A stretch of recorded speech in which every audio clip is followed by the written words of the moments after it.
దేవుని వాక్యము సత్యమైనది. అది దేవుని వాక్యము సత్యము, మిగతా అన్నీ అసత్యమే. మనుషులు కానీ, మనుషుల మాటలు కానీ, ఈ లోకములో చూసే వస్తువులు కానీ అన్నీ కూడా అసత్యమైనవి. ఎందుకంటే ఒక దినమున ఇవన్నీ కూడా పంచవేంద్రముతో లయమైపోతాయి. మానవుడైతే అప్పుడప్పుడు వెళ్ళిపోతుంటాం, 70 ఏళ్ళకు 80 ఏళ్ళకు పోతుంటాం. మనుషుల మాటలైతే ఇక్కడ ఒక మాట చెప్తాం, ఆడికి వెళ్ళక ఇంకొక మాట చెప్తాం. ఇంకా మన కనపడే వస్తువులు, మనం దాచుకునే అన్నీ కూడా పంచవేంద్రముతో ఒక దినమున లయమైపోతాయి. కంటికి కనపడేది ఏది కూడా కనపడదు. కాదు, దేవుని వాక్యము మాత్రమే సత్యమైనది అని మనం నేర్చుకున్నాం. Word is truth. దేవుని వాక్యం సత్యం. మూడవదిగా మనం ఏమి నేర్చుకున్నామండి?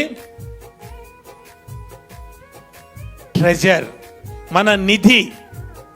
ట్రెజర్ అంటే మన యొక్క నిధి, మనము జాగ్రత్తగా దాచుకోవలసిన విషయము. మనం చాలా జాగ్రత్తగా దాచుకుంటాం. మన బంగారాలు, మన డబ్బులు, మన డాక్యుమెంట్లు, మన సర్టిఫికేట్లు చాలా జాగ్రత్తగా దాచుకుంటాం. మరి జాగ్రత్తగా దాచుకోవాలి, తప్పదు. దేవుడిచ్చిన వాటిని మనం జాగ్రత్తగానే దాచుకోవాలి. అయితే దాని అన్నిటికంటే ముఖ్యమైనది దేవుని వాక్యము